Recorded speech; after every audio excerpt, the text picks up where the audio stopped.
우리 옆에 계신 분들 인사하겠습니다. 얼굴만 봐도 너무 좋습니다. 한 번 더 우리 손 잡아주실 수 있는 분들은 손도 잡아주시면 좋겠습니다. 손 잡아주시면서 꽃보다 아름다우십니다. 이렇게. 잘 나오셨습니다. 네, 잘 나오셨습니다. 여러분 혹시 빨간차 이론을 들어보셨습니까? 빨간차 이론. 예를 들어 이런 겁니다. 오늘 교회에 오기 전까지 빨간 차를 몇 대 보셨는지, 아마 빨간 차가 지나갔는데 몇 대를 보셨는지 기억나시는 분 계십니까? 몇 대 보셨는지? 못 봤었는데 빨간 차가 지나갔음에도 보신 기억이 아마 없을 겁니다. 그런데 만약 다음 주에 오실 때 빨간 차를 몇 대 보셨는지 정확히 말하신 분에게 제가 보상을 드린다면, 예를 들어 한 대당 50만 원씩 드리겠습니다. 자, 그렇게 제안하면 어떻게 되겠습니까? 이 자리에 오시면 우리 성도님들 모두가 걸어오실 때 빨간 차만 이렇게 아마 보고 오실 겁니다. 여러분, 이처럼 사람이 어떤 대상에 대해 관심을 가지면 그 대상이 유난히 눈에 잘 들어옵니다. 핸드폰을 살 때도 마찬가지입니다. 평소에는 관심 없던 핸드폰이 내가 이제 핸드폰을 바꿔야 되겠다, 그 마음만 먹어도 어떻게 됩니까? 매장을 지나가도 벽에 붙은 핸드폰 가격표가 그냥 보이지 않습니다. 공짜 이러면 들어가고 싶습니다. 그렇지 않습니까? 여러분, 이와 같은 이론이 바로 빨간차 이론이라는 것입니다. 사람은 관심을 두고 마음을 쏟는 것에 집중하고 주의를 기울이며 눈과 마음을 고정하게 되어 있습니다. 이 원리는 여러분 신앙생활에도 동일합니다. 바울은 오늘 15절에서 이렇게 설명하고 있습니다. 그런즉 너희가 어떻게 행할지를 자세히 주의하여. 여러분, 그런즉 무엇을 요구하고 있습니까? 너희가 어떻게 행할지를 자세히 주의하여 집중해서 관심을 기울이라는 것입니다. 신앙은 주의해서 집중해서 관심을 기울이는 것입니다. 습관적으로 그냥 드리는 것이 아니라 주의를 집중하는 것입니다. 깨어 있는 것입니다. 관심을 가지는 것입니다. 바울은 빛의 자녀답게 깨어서 집중하십시오. 어떻게 행할지를 아는 지혜로운 자답게 살아가라고 말하고 있는 것이죠. 자, 그렇다면 여러분, 지혜 있는 자는 어떻게 행하는 자입니까? 16절에서 바울은 세월을 아끼라, 때가 악하니라. 여러분, 세월을 아끼라, 때가 악하다고 말합니다. 여기서 세월을 아끼라, 이 말이 무슨 의미입니까? 시간 관리를 잘해라. 24시간이 아까우니 시간을 효율적으로 분초 단위로 쪼개서 시간 관리를 잘하고 최선을 다해 열심히 살아야 된다. 여러분, 이 말을 하는 게 아닙니다. 세상 사람들도 치열하게 시간 분초를 따집니다. 열심히 살아갑니다. 경쟁하듯 시간을 관리하는 것이죠. 여러분, 만약에 이 뜻이라면 자기계발서를 보는 게 더 빠릅니다. 그런데 본문이 말하는 이 의미는 아끼라, 이 말은 건져 올리다, 속량하다는 뜻입니다. 여러분, 속량이 무슨 뜻입니까? 속량, 값을 치르고 사오는 거지 않습니까? 죄의 종이 되었던 우리를 예수 십자가 공로로 말미암아 그 값을 치르고 사온 것, 이게 속량입니다. 여러분, 세월을 아끼라도 이와 똑같습니다. 시간에 대해 값을 치르고 건져 올리라는 것입니다. 자유롭게 하라는 뜻이죠. 만약에 바다에 물고기가 많아도 내가 건져 올리지 않으면 상관이 없습니다. 이처럼 80년, 90년, 요즘에는 100세 시대라고 말합니다. 100세 시대에 내가 그 시간들을 건져 올리지 않고 그냥 흘러가는 대로 그대로 둔다면 인생은 물거품처럼 허망하게 된다는 것을 말하고 있습니다. 여러분, 요즘에 구호가 있습니다. 9988-124라고 합니다. 9988-124. 어떤 전화번호가 아닙니다. 99세까지 팔팔하게 살다가 하루 이틀 아프고 4일째 되는 날 천국 가는 게 9988-124라고 합니다. 세상은 그렇게 말합니다. 여러분, 그런데 그 시간 99세에도 내가 그 시간에 건져 올리지 않으면 하나님과 아무런 관계가 없다면 여러분 이 시간은 안개와 같이 사라집니다. 물거품 같이 사라진다는 것입니다. 세상에서 성공하고 업적을 이룬 사람도 죽을 때 끝은 인생 허물을 말합니다. 자신의 삶을 후회합니다. 왜 그렇습니까? 평생 이 땅의 것을 쫓아 살다가 그 삶에 한 번도 하나님의 일을, 영혼을, 진리를 향해 시간을 들이며 건져 올린 적이 한 번도 없기 때문입니다. 여러분, 반대로 젊은 나이에 이 땅의 생을 마감했더라도 자신의 생을 주님께 드리고 그리고 진리 앞에 자신의 삶을 드렸다면 여러분 그 삶은 영혼과 접속되어 있습니다. 그 전 삶은 시간을 건져 올린 삶이 된다는 것입니다. 그러니 묻겠습니다. 여러분, 우리가 세상을 떠날 때 주님 앞에 무엇을 들고 설 수 있겠습니까? 돈, 명예, 통장, 건물, 토지, 등기부등본, 여러분 이 같은 물질적인 것들은 이 땅에 다 두고 가야 합니다. 그때 우리가 하나님 앞에 드릴 수 있는 것은 여러분 주님 앞에 드렸던 건져 올린 그 시간, 다시 말해 하나님의 자녀답게 살았던 그 삶을 주님께 드릴 수 있는 것입니다. 성도 여러분, 빛의 자녀는 하나님의 뜻대로 살기 위해 시간을 건져 올리는 삶을 살아야 합니다. 열심히 사는 것 중요합니다. 그러나 그 열심 가운데 주의 뜻을 구하며 주님 나라를 위해 건져야 된다는 것이죠. 그냥 바쁘고 분주하기만 해서는 안 된다는 것입니다. 여러분, 이 시대에, 이 사회의 시대 정신은 분주함입니다. 어린아이부터 어른까지 모두가 분주합니다. 참 바쁩니다.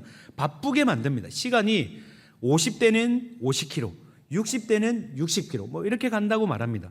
심지어는 백수도 과로사하는 시대가 이 시대라고 말합니다. 너무 바쁘다고 말합니다. 여기저기 불러내니 안 갈 수가 없습니다. 여러분, 그러니 우리 빛의 자녀, 거룩한 주의 백성들은 시간에 붙잡혀 흘러가는 인생이 아니라 땅의 것을 추구하고 땅의 것만 취하기 위해 살아가는 것이 아니라 시간을 낭비하는 인생이 아니라 영원한 하나님 나라, 그 가치에 우리 마음과 시간을 묻어야 할 줄 믿습니다. 여러분, 누가복음 12장 16절 21절 한 부자에 대해 우리 주님께서 말씀하신 그 내용입니다. 한번 들어보십시오. 한 부자가 그 밭에 소출이 풍성하며 심중에 생각하여 이르되 내가 내 곡식 쌓아둘 곳이 없으니 내가 어찌할까 하고 또 이르되 내가 이렇게 하리라. 내가 내 곡간을 헐고 더 크게 짓고 내가 내 모든 곡식과 내 물건을 거기 쌓아두리라. 또 내가 내 영혼에게 이르되 영혼아, 여러 해 쓸 물건을 많이 쌓아두었으니 평안히 쉬고 먹고 마시고 즐거워하자. 하되 하나님이 이르시되 어리석은 자여, 오늘 밤에 내 영혼을 도로 찾으리니 그러면 내 준비한 것이 누구의 것이 되겠느냐. 여러분, 이 남자는 자신의 재산으로 무엇을 할지에 대해 자기 자신과 대화하고 있습니다. 끊임없이 대화하고 있습니다.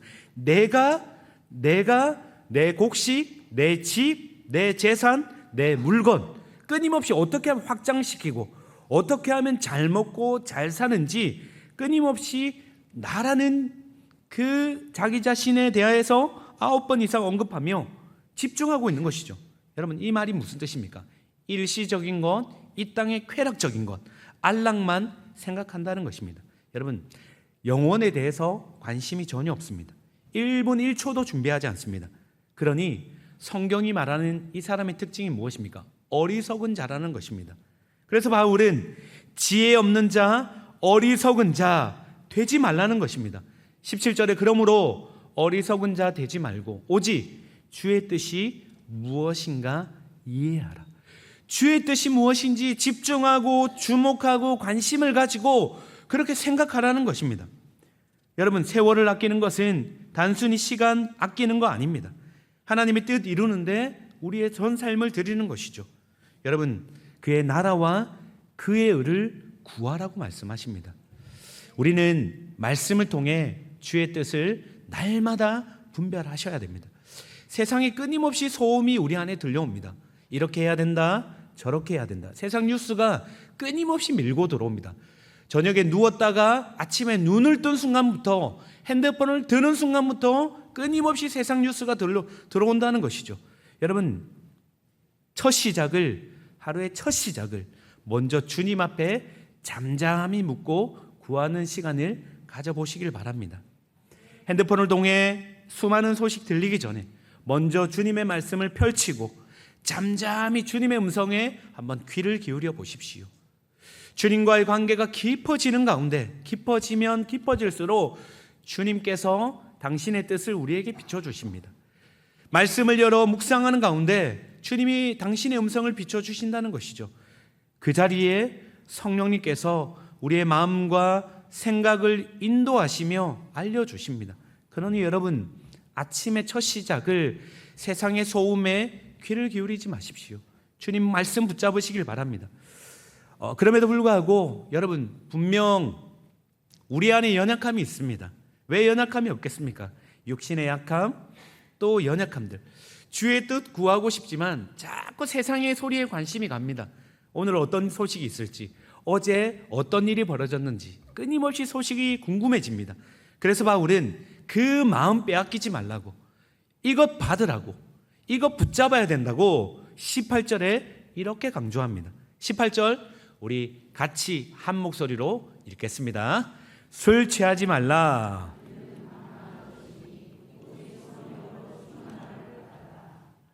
여러분, 성령의 충만함을 받으라고 말합니다. 성령으로 충만해야 주의 뜻을 바르게 우리가 이해할 수 있다는 것이죠. 여러분, 성령 하나님은 예수를 우리가 믿음으로 말미암아 우리 안에 내주하십니다. 우리 안에 내주하시고 그분은 성령 하나님이십니다. 그런데 우리는 이 성령 하나님을 그림자 취급할 때가 많습니다. 어떤 파워나 어떤 능력이나 초자연적인 것으로, 방언을 하거나 예언이나 이런 것으로 생각할 때가 많다는 것이죠. 성령님은 하나님이십니다. 여러분, 성령을 소멸치 말라 말합니다.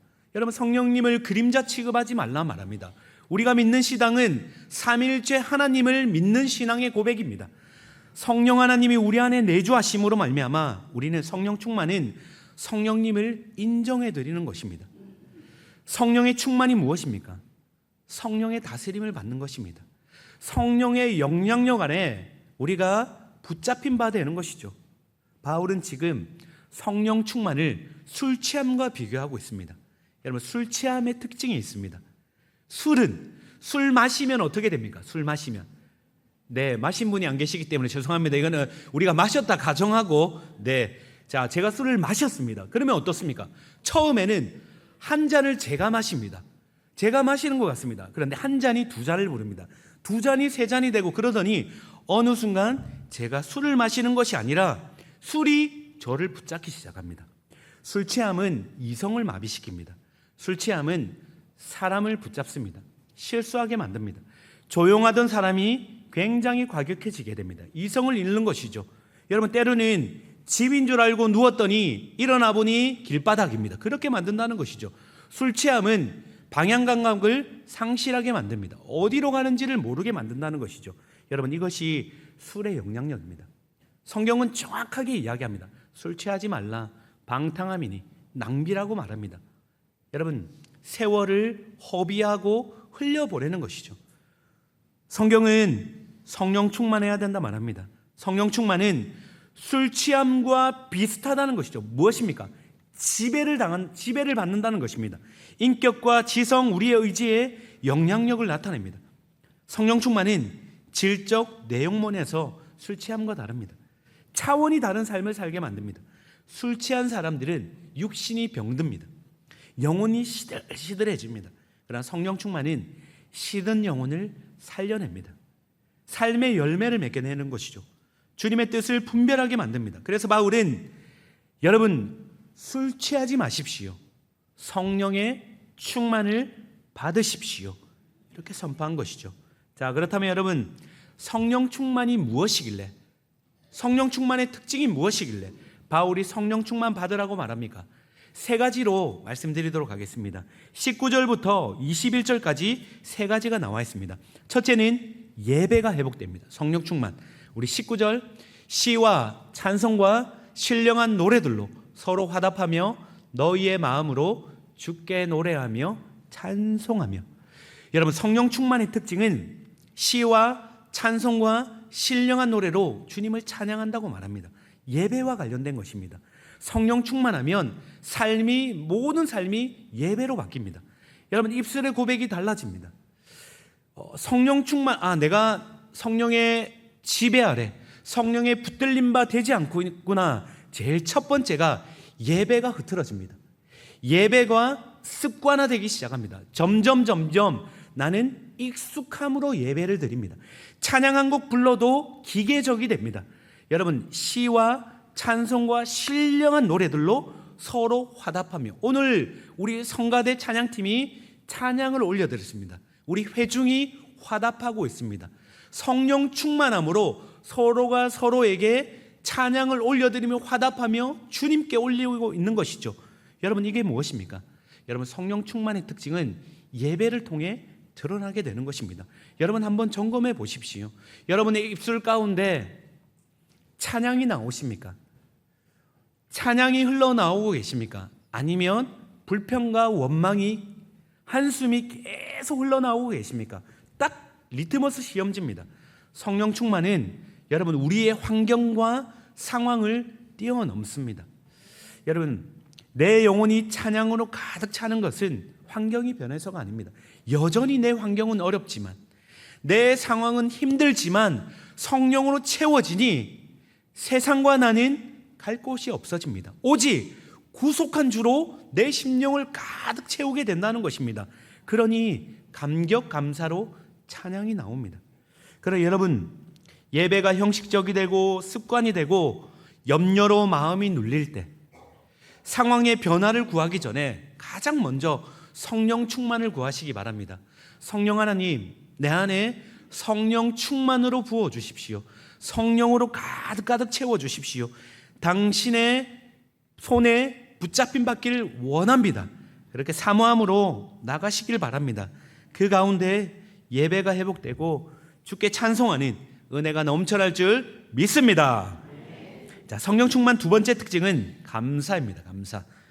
20절, 범사에 우리 주 예수 그리스도의 이름으로 항상 누구에게? 아버지 하나님께 감사하며.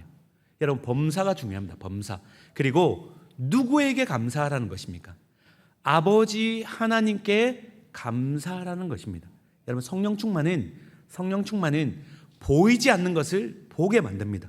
영적인 눈을 활짝 열어줍니다. 여러분, 그래서 당연한 것이 당연하지 않음을 깨닫게 만듭니다. 여러분, 우리가 호흡하는 것 당연합니까? 당연하지 않습니까? 다시 한번 여쭙겠습니다. 호흡하는 것 당연하지 않습니까? 당연하지 않습니까? 당연하지 않습니다, 여러분. 왜 그렇습니까? 우리가 건강하기 때문에 호흡한다고 하지만, 여러분, 세상에는 눈에 보이지 않는 바이러스가 너무 많습니다. 보이지 않는 그 바이러스 조그만 거 하나만 우리 안에 들어와도 그 바이러스가 휘젓고 다니면 호흡 마음대로 할 수 없습니다. 여러분, 지켜주시기 때문에 여러분, 우리가 호흡할 수 있는 것입니다. 여러분, 호흡한다는 것도 주의 은혜가 필요합니다. 그래서 여러분, 감사는 범사의 감사입니다. 항상 감사의 수식어는 범사입니다. 항상 감사입니다. 감사의 대상 아버지 하나님께 감사하는 것은 어떤 의미가 있습니까? 아버지가 붙었습니다. 바울은 그냥 하나님께 감사라고 할 수도 있는데 아버지를 굳이 집어넣습니다. 왜 그렇습니까? 아버지는 누굽니까? 자녀의 모든 것을 책임지지 않습니까? 특권입니다.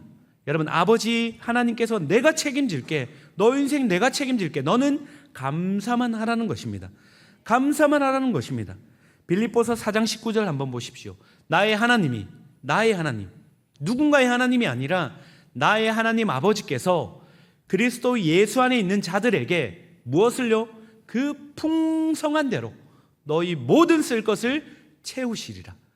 채워주신다고 말씀하십니다. 여러분, 예수님도 똑같은 말씀하셨습니다. 공중에 나는 새를 보라. 심지도 거두지도 않고 창고에 모아 들이지도 아니하되 무엇을요?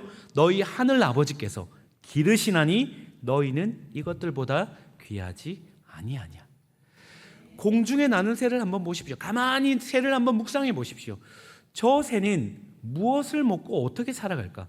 여러분 이렇게 말씀하지 않습니까? 새 한 마리 날아가고 먹이는 것도 우리 주님 손에 붙들려 있고 먹이신다는 것입니다. 하물며 너희들은 이 새보다 귀하지 아니하냐. 내 자녀인데 내가 어떻게 너희 그냥 두겠느냐. 이 약속이라는 것이죠. 여러분 그러니 이 말씀을 꼭 붙잡으시기 바랍니다. 성령의 충만함은 성령에 붙들리면 눈이 열려 새를 보면서도 하나님이 먹이시는구나. 먹이신다. 내 삶이 해석되는 것이죠. 내 현재의 삶이 풀어집니다. 여러분 성령 충만은 주님의 뜻을 깨닫고 이유를 발견하고 내 삶의 어려운 상황 속에서도 왜 이 어려운 과정을 통과해야 되는지 주님이 깨닫게 해주십니다. 어려움을 주시는 게 아니라 오히려 그 상황에서 뒤로 가보면 감사로 바꾸시겠다는 주님의 약속이라는 것이죠. 그러니 여러분 성령 충만은 은혜를 더 깨닫게 만듭니다. 여러분 내 뜻대로 되지 않아 감사합니다. 여러분 성령 충만은 내 뜻대로가 아니라 주의 뜻대로 가게 만드십니다. 환경과 상황이 내 뜻대로 되지 않는다. 여러분 기억하십시오. 주의 뜻대로 가고 있다는 것입니다. 내 길이 안 된다는 건 주의 길대로 가고 있다는 것이죠. 그러니 여러분 성령의 도우심을 구하며 감사하시기로 결정하시기 바랍니다. 잘 될 때 감사, 형통할 때 감사, 그거는 믿지 않는 자들도 하는 감사입니다. 우리는 잘 되든 안 되면 또 아버지 하나님이 이유가 있으시겠지. 지금 당장 이해되지 않아도 감사 먼저 선택하는 것입니다. 상황 때문이 아닙니다. 반드시 바꿔주신다, 역전시킨다는 그분을 향한 신뢰 때문에 있는 것입니다. 그래서 어떤 상황에도 감사할 수 있는 것이죠. 여러분 이런 감사 어떻습니까? 이런 감사. 그래서 감사, 그러나 감사, 그러므로 감사, 그렇지만 감사, 그럼에도 감사, 그러니까 감사, 아주 그냥 감사. 뭐 어떤 트로트 가사 같습니다. 아주 그냥 감사, 그리 아니하실지라도 감사, 그리하실지라도 감사, 그럼에도 불구하고 감사, 이래도 저래도 감사, 매일매일 감사, 범사에 감사. 여러분 이게 성령 충만의 삶인 줄 믿습니다. 여러분 돌아보면 거절해 주심 때문에 감사할 때 반드시 올 겁니다. 여러분 이 사람 아니면 안 된다. 이 사람 아니면 안 된다. 그러다가 그 사람이 떠났을 때 큰 상처를 받습니다. 이 계약 아니면 안 된다. 여기에 도장 안 찍으면 안 된다. 이 집 아니면 안 된다 했지만 여러분 막상 떠나보내고 나니 돌아보니 감사할 때가 오더라는 것입니다. 여러분 우리 주님이 그렇게 만드실 겁니다. 빛의 자녀는 여러분 감사 인생입니다. 성령 충만은 감사 충만입니다. 여러분 다시 말씀드립니다. 상황에 눌리고 환경에 눌리고 지배당함으로 감사를 잃어버리셨습니까? 여러분 성령의 충만이 사라진 것입니다. 여러분 성령 충만을 구하십시오. 감사의 눈이 열릴 줄 믿습니다. 보이지 않는 것들이 다시 보이기 시작합니다. 그동안 내 환경 때문에 보이지 않던 것들이 보입니다. 무엇이 보입니까?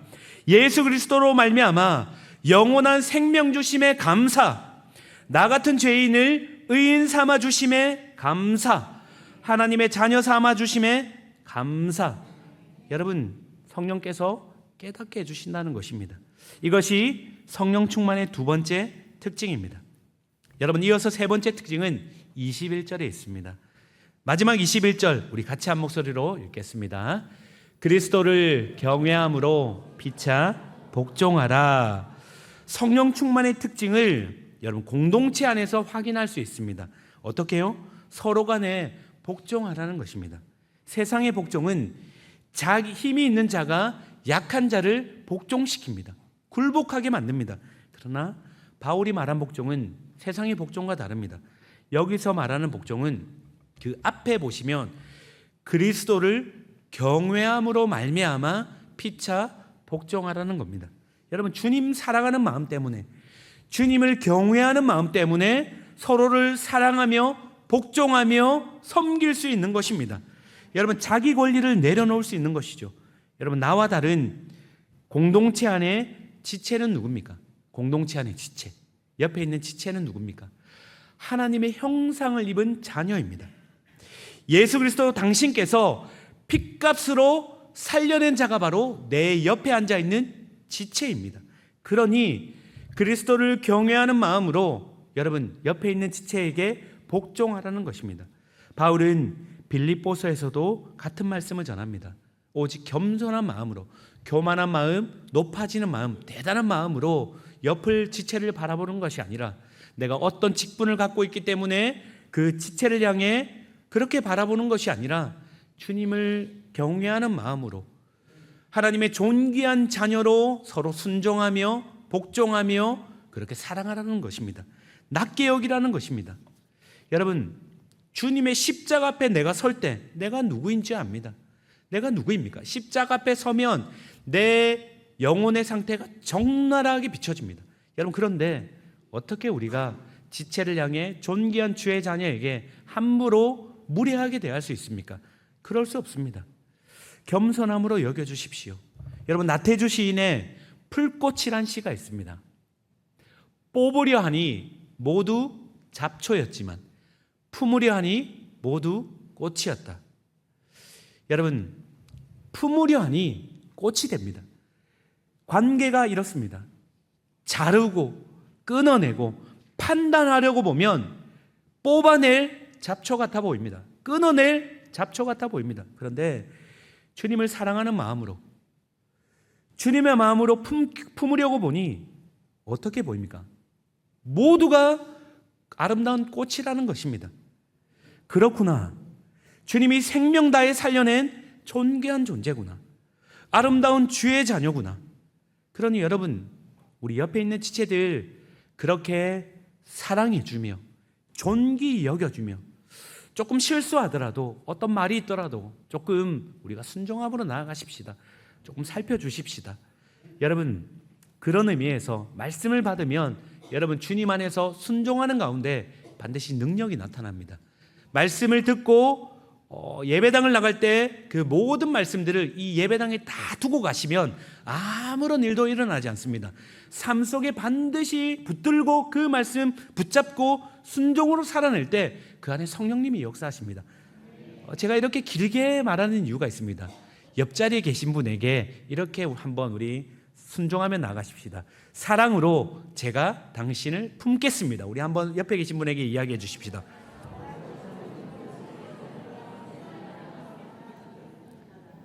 네, 옆에 계신 분 한 번 더 이야기하십시다.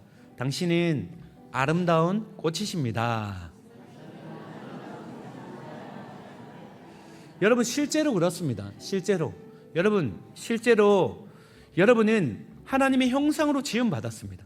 존귀한 주의 자녀입니다. 세상에 여러분 단 한 명밖에 없을지라도, 80억이 아니라 한 명밖에 없을지라도 우리 사랑하는 예수님께서 기꺼이 십자가에서 못 박아 죽으시며 우리를 살려내실 것입니다.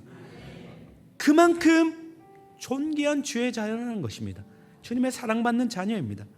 그러니 여러분, 어떻게 옆에 있는 지체에게 함부로 대할 수 있습니까? 어떻게 무례히 대할 수 있습니까? 어떻게 내 주장만 고집할 수 있습니까? 아니요, 그럴 수 없습니다. 때로는 실수할 때 있습니다. 그럴 때 실수할 때 주님의 사랑을 전할 기회입니다. 주님의 용서를 흘려보낼 기회입니다.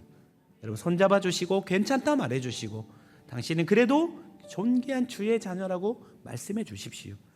여러분, 말씀을 정리합니다. 성도 여러분, 때가 참 악합니다.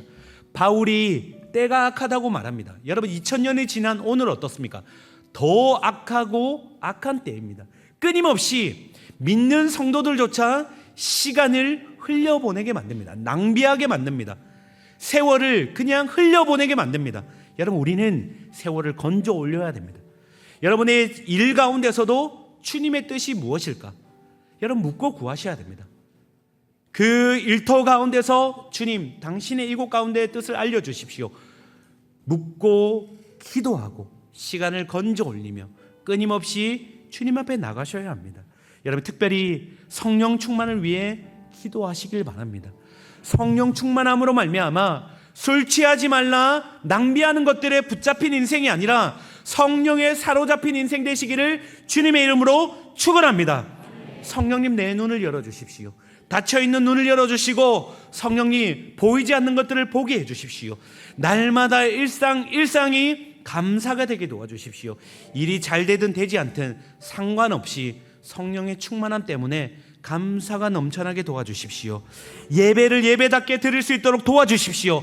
끊임없이 익숙함으로 나오지 않게 도와주시고 그냥 이 자리에 앉아 지난주와 똑같은 예배, 그냥 습관과 그런 예배가 아니라 성령의 충만함으로 찬양의 한 소절 한 소절이 나의 기도가 되고 고백이 되고 주님 앞에 드려지는 예배가 되게 도와주십시오. 그래서 그 찬양 올려드리는 가운데 세상과 나는 간 곳 없고 오직 주님의 능력이, 은혜가 내 영혼 깊이 밀려 들어와서, 여러분, 그때 어떤 일이 벌어지는지 아십니까? 내 안에 고민이 있고 아픔이 있고 슬픔이 있지만 주님의 은혜가 충만히 거하는 가운데 여러분, 놀랍게도 나갈 때는 여러분 치유받고 나가게 됩니다. 이것이 성령 충만의 은혜인 줄 믿습니다. 그러니 여러분, 예배를 예배답게 어떤 상황에도 감사하며 지체를 향해 사랑으로 존귀히 여기며 성령 충만함으로 그렇게 함께 나아가십시다. 성령 충만 구하십시다. 우리 평안교회가 저는 너무너무 기대가 됩니다. 우리 평안교회는 이 시대에 빛의 교회로, 성령 충만한 교회로 사용하실 줄 믿습니다.